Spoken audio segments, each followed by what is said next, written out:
Qual foi o erro de Jerônimo ao traduzir a Vulgata? Afinal, ele errou ao traduzir como Lúcifer, professor? Então, Jerônimo, ele é o homem contratado pela Igreja Católica para fazer a linguagem bíblica do Império Romano. Qual a ideia do Império Romano? Dominar o mundo. E dominar o mundo através do militarismo, política e religião. A religião escolhida é o cristianismo. E o cristianismo, naquela época não tinha islamismo, o cristianismo era uma sucessão, uma evolução na cabeça deles do judaísmo, e precisava ter a sua própria linguagem, que era o latim. Então, antes de Jesus, a Bíblia toda eram papiros espalhados, escritos em hebraico. Proto-hebraico, depois hebraico. Aí com 200 a.C. fizeram a Septuaginta. O que é septo?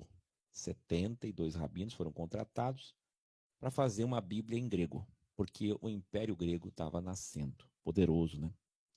Nos dias de Jesus, o Império Romano era forte e a visão grega era forte. A visão grega um pouco anterior ao Império Romano.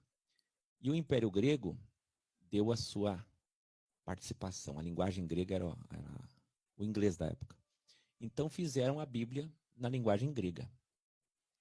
E nos dias de Jesus, quem mandava no mundo era o paganismo do Império Pagão de César. E nos dias de Jesus, nos territórios onde Jesus andava, quem mandava era o judaísmo. Mas no mundo era o paganismo. Aí surgiu o cristianismo, que perseguiu o paganismo e transformou o paganismo em... incorporou o paganismo e transformou o cristianismo em cristianismo pagão. E aí eles precisavam dominar o mundo através de uma Bíblia deles. Como é que eles iam dominar o mundo com uma Bíblia grega? Como é que o Império Romano, que se diz tão poderoso, não tinha uma Bíblia para eles? Você só tinha a Bíblia hebraica e Bíblia grega. Você não tinha a Bíblia latina.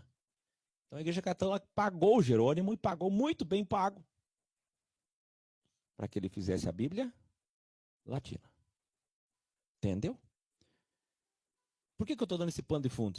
Para entender que a coisa sendo muito bem paga, eles fizeram o que a igreja precisava manter. Se 1000 anos depois que a Igreja Católica nasceu no quarto século, ela já matava as bruxas e hereges em fogueiras, você imagina 1000 anos antes, se não era necessário adulterar o texto de Jeremias, de Isaías, de Ezequiel sobre Satanás.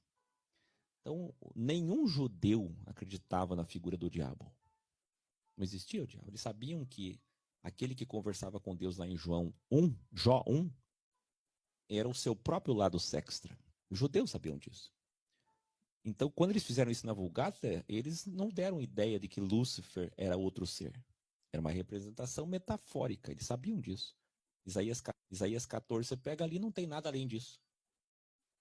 Mas aí veio a Igreja Católica, e assim como eles criaram a substância da Trindade para incorporar as divindades pagãs, porque toda a divindade pagã era delta. O imperador César, depois o imperador Nero, o imperador por imperador, até chegar no Constantino, no pai dele, no filho dele, o Constantino que nós conhecemos, que é o criador do cristianismo, todos eles adoravam um delta, uma trindade. Então, na hora que ele se converteu, entre aspas, ao cristianismo, ele criou uma trindade que seria, aproveitando que a Bíblia tem Pai, Filho e Espírito Santo, incorporou para que os romanos que fossem se converter seguindo a religião nova do imperador não sofressem tanto para se adaptar. Tinha 3 deuses antes, agora você tem um só. Então vamos fazer 3 em 1, que daí não sofre tanto. Agora, em vez de falar Marte, em vez de falar o deus marciano, agora a gente fala só o Pai, o Filho e o Espírito Santo. Quer dizer, encaixou, né? Foi bem. Mas por que eu estou falando de trindade? Porque assim, da mesma forma, eles fizeram dogmas.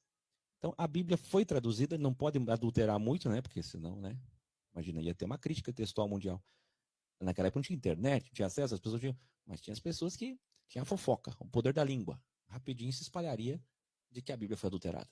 Então, o que eles fizeram? Pegaram a Vulgata Latina, criaram a Vulgata Latina, a partir da Septuaginta em grego, e fizeram em latim praticamente a mesma versão com os sinônimos em latim, porém, na hora dos sinônimos, eles forçaram textos que até hoje, em língua portuguesa, espanhola, a gente sente essas adulterações em sinônimos. Por isso que eu falo que a Bíblia tem 56 mil adulterações em sinônimos.